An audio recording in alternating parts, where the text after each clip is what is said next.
Alright, what's up everybody? I'm back. Welcome back to the podcast. Sorry about that. I had to go help Chief out really quick. I didn't have to help him out, but I went to back him up on that traffic stop. So, I just finished talking about sacrifices and time consumption. They kind of go hand in hand. So, the next one really is going to be the next most important one out of Mitch Hooper's list is going to be recovery. And that kind of comes down to sacrifice too. So we already had to sacrifice an hour and a half minimum. That's what I said, right? For good workout per day.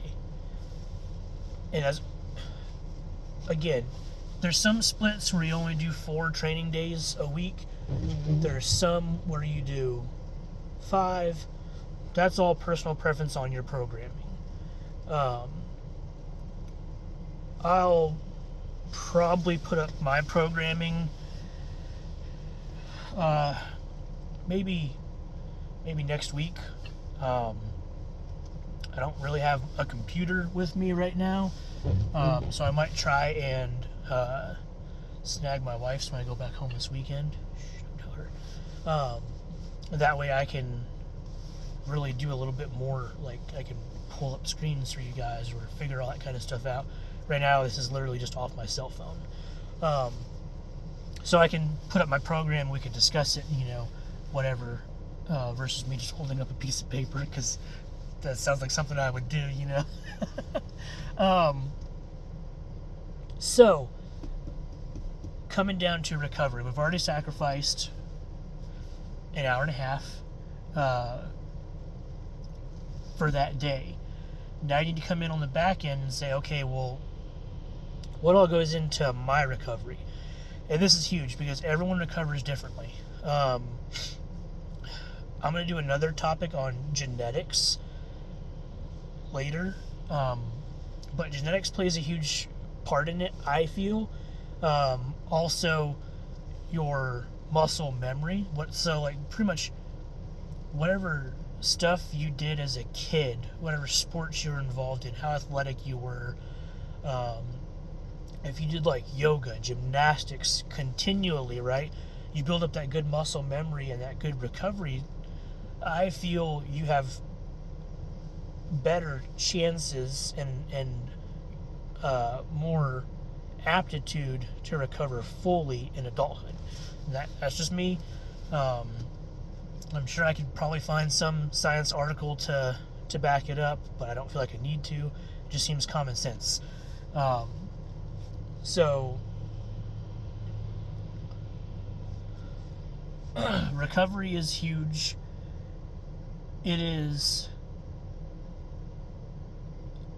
I said earlier, it's double if not triple the importance of the actual workout. You don't build muscle in the workout. You tear muscle in the workout. How you get your muscles bigger is through your recovery. How you get back in the gym to continue your strength training is through recovery. So no matter what, at the end of the day, it all comes down to your recovery. And I would say, like I said, for everyone it's different. For me, recovery typically looks like maybe a cool shower before bed. I do this thing sometimes for mental toughness as well. You'll do your regular shower, right? Whatever warmth you want it at. And then basically at the end, you turn it down cold, until it's pretty much unbearable. And you force yourself to stay in that unbearable water, and that cold. And it almost invigorates you. It takes your breath away.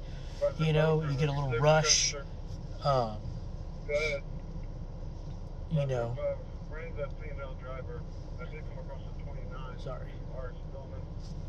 It's active, but I'm not able to get to it. Okay. I'm gonna have to stop doing this at work for all the interruptions, especially since I don't have editing yet, so I can't like cut that out, you know. Um, but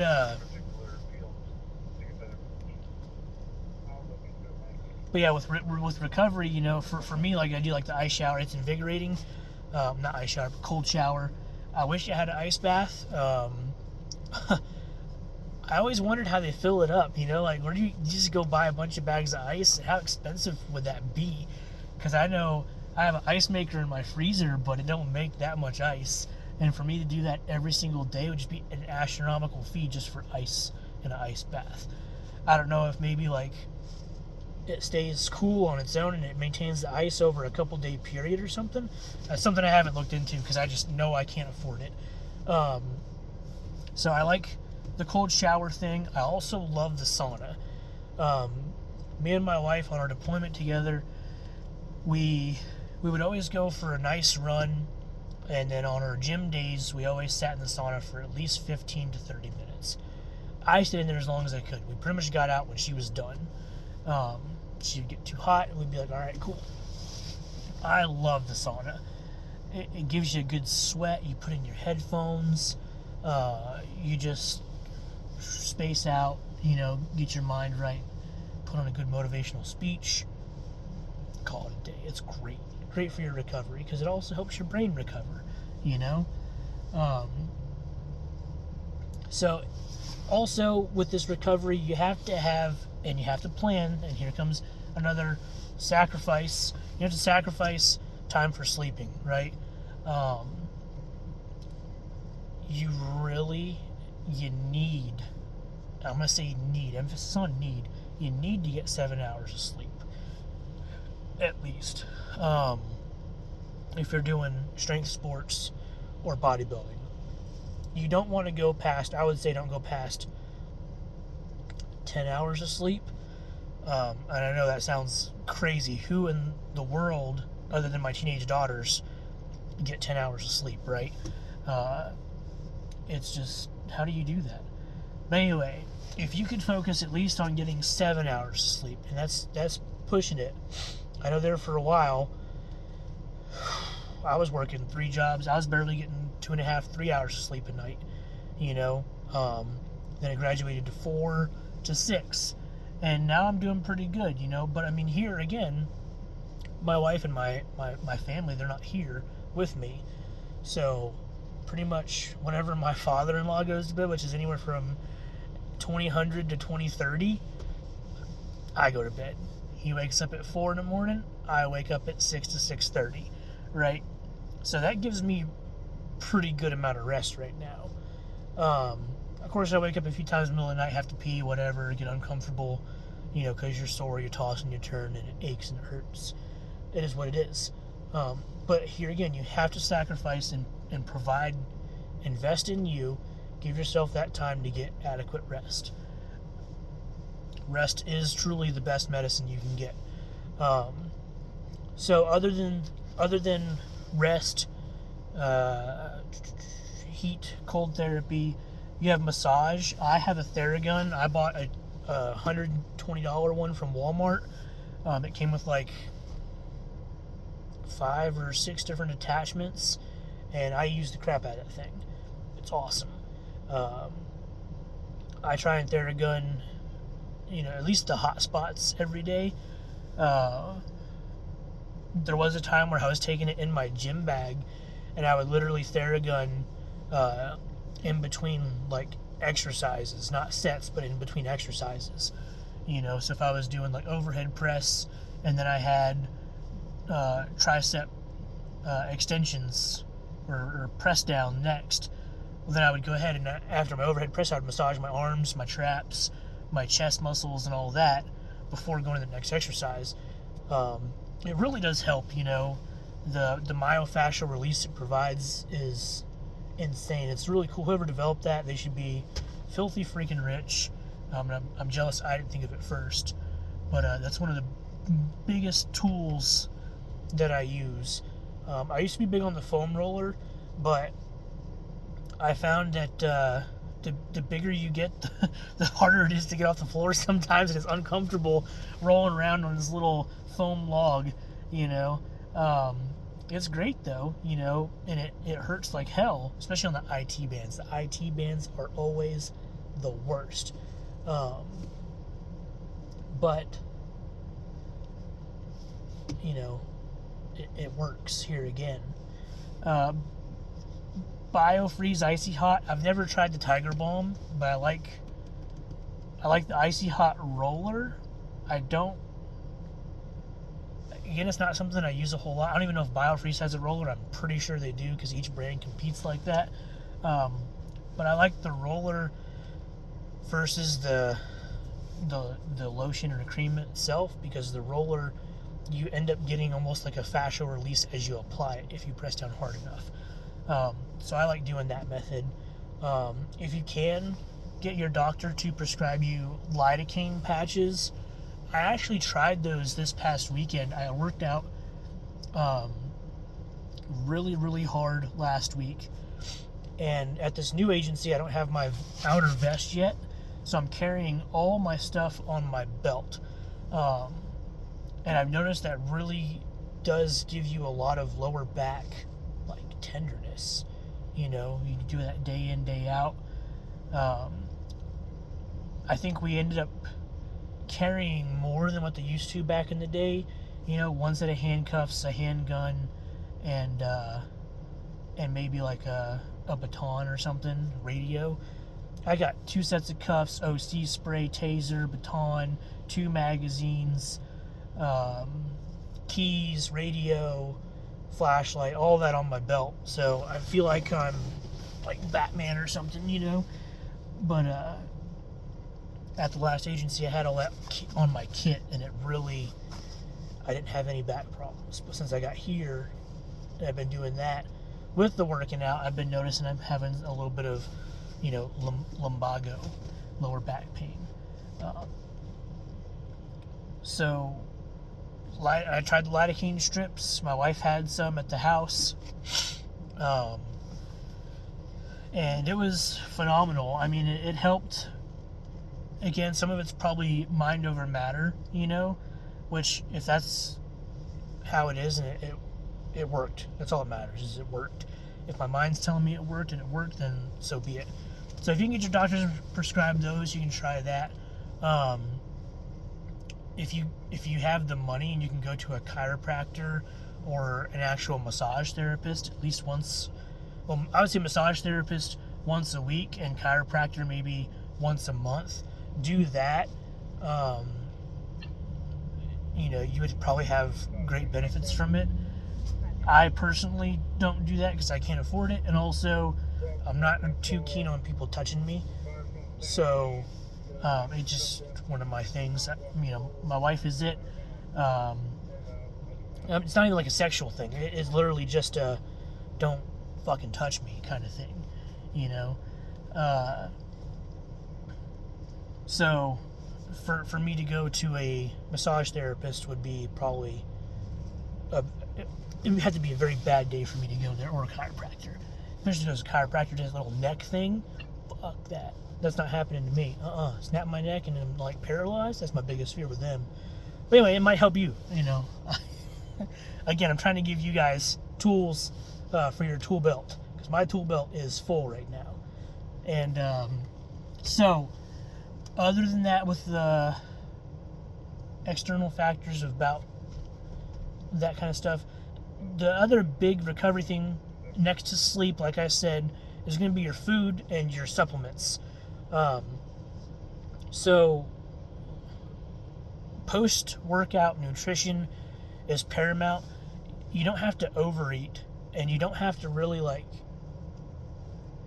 get like a crazy amount of protein in. You got to hit your protein markers for sure for the day. You have to if you're trying to get strength or build muscle.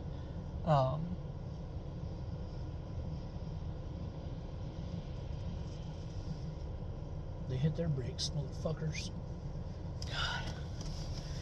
Speed is the one thing. I'm telling you, man.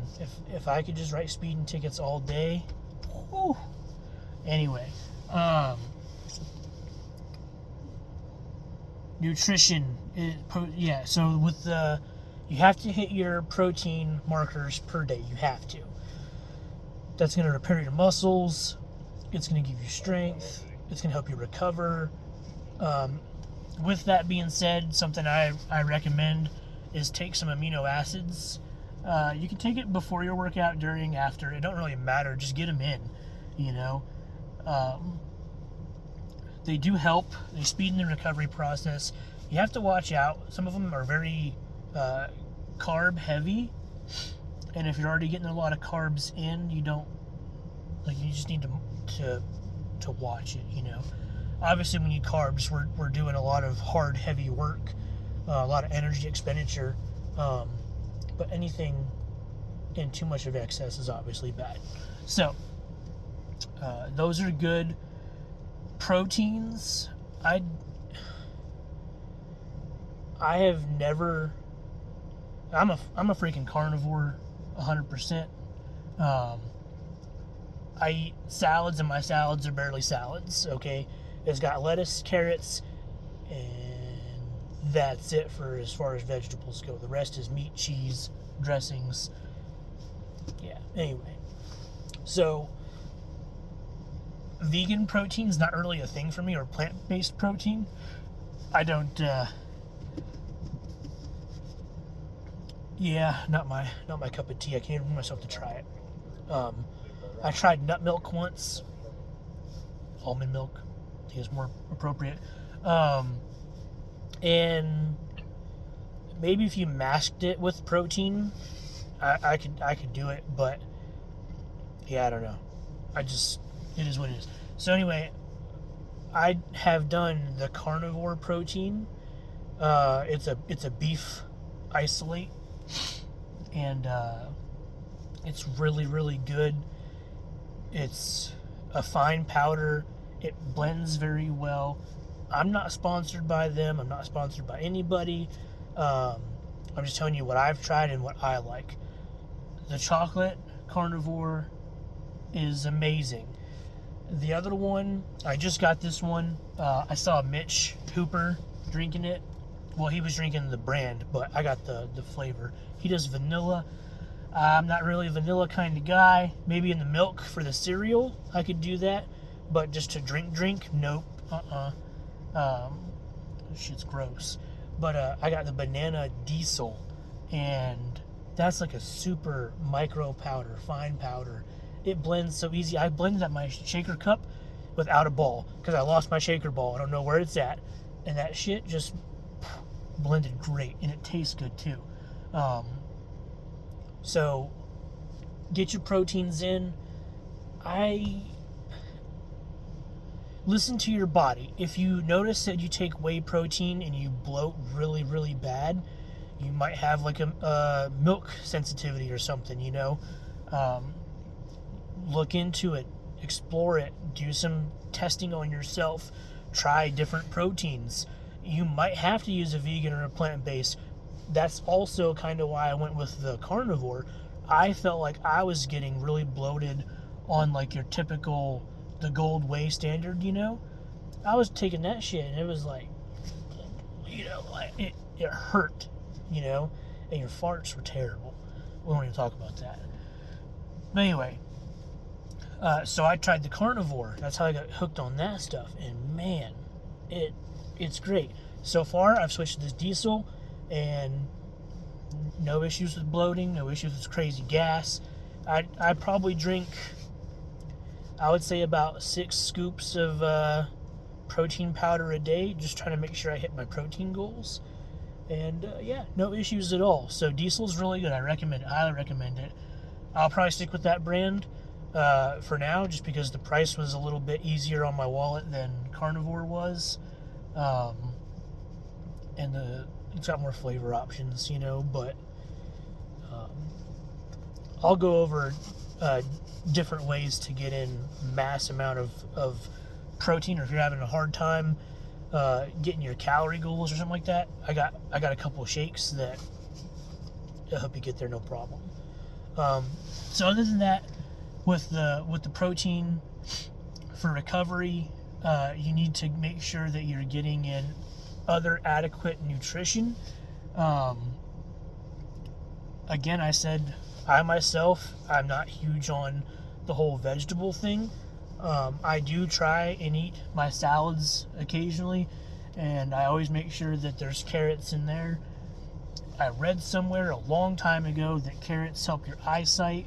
I'm a firm believer of it. I used to wear contacts, started eating carrots on my salads pretty frequently, and I don't even wear glasses or contacts anymore. Straight 2020, whatever. The doctor laughed at me when I told him that. I read it, I believed it, it worked. I'm not going to question it. But anyway, get your vegetables in. Fruits, I would say the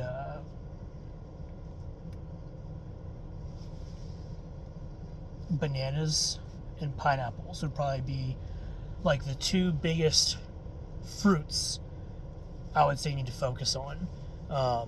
And blueberries are great because they have really decent protein in them. I mean, look at bears. Bears eat a lot of blueberries and they're fucking huge and strong. So, hello, there's science right there. But I like bananas because they have the potassium and it helps with cramps. I get a lot of cramps. So, yeah, that helps me out a lot. Pineapple, they say, is supposed to help fight belly fat. And it also makes your stuff taste good for the ladies, whatever. So, yeah. Other than that, your supplements is next. And I kind of didn't really count like the protein as a supplement. I guess it's a supplement. I just now look at it as food, not really a supplement. But for recovery, I already mentioned the BCAAs as a supplement. You need to do other vitamins and minerals. So take a multivitamin, turmeric, however you say it. I don't know. I'm illiterate. I'm going to say turmeric. Powder or pill, they're really good for fighting systemic inflammation. I don't have a magical dose to tell you. I took pills pretty frequently for the turmeric, and it seemed to help. The taste is god awful. You burp it up quite a bit, but it's an anti-inflammatory. It has a lot of benefits. Or you can just take Tylenol and a lot of Motrin. Your choice. And then I take magnesium gummies, potassium pills. It's weird. I don't know why. I like bananas, but if I eat more than 2 a day, I'll literally shit myself. And you don't want to do that when you're going to do a heavy deadlift or a heavy squat. So I don't know why it does it. Bananas are supposed to, help solidify stuff as part of the brat diet, But for me, it makes me shit. So I started taking the potassium pills instead, and it's helped out a lot. Mitch takes, he said, beef organs like liver and heart pills. I've never tried those. I'm sure there's great nutrients in them, but I've never done that. The other one that's huge for me is ashwagandha. I take that at night. I was taking about right before bed, but I think it's better if you take it like an hour or two before you go to bed, because I think there is a little bit of stimulant to it where it helps you relax, but at the same time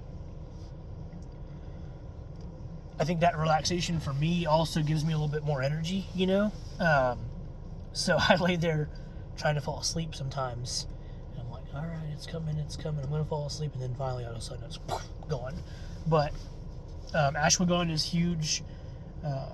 Again, with all of this, you're trying to fight the systemic inflammation, the cortisol, your stress response, right? So stress is a great thing. It can get you places, but you also got to get rid of the bad stress too. So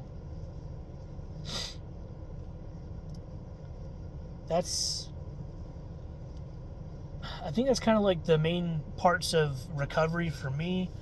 Um, I don't have access or money for a hyperbaric chamber. I don't even know what good that would do me. Um, I've done acupuncture to people. I've never done it myself, like to me.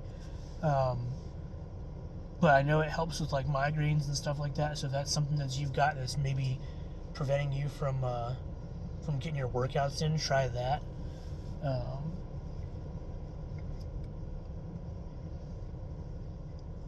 Trying to think if there's anything else before I move on to the next topic. Nope. All right. That pretty much sums up recovery. If you have questions or there's anything else, like maybe you have your own recovery method and you just want to drop it in the comments, or if you have a question about some of my recovery methods that you want more, like me to expound upon that, or and answer some questions, drop it in the comments. Y'all can't hurt, you know.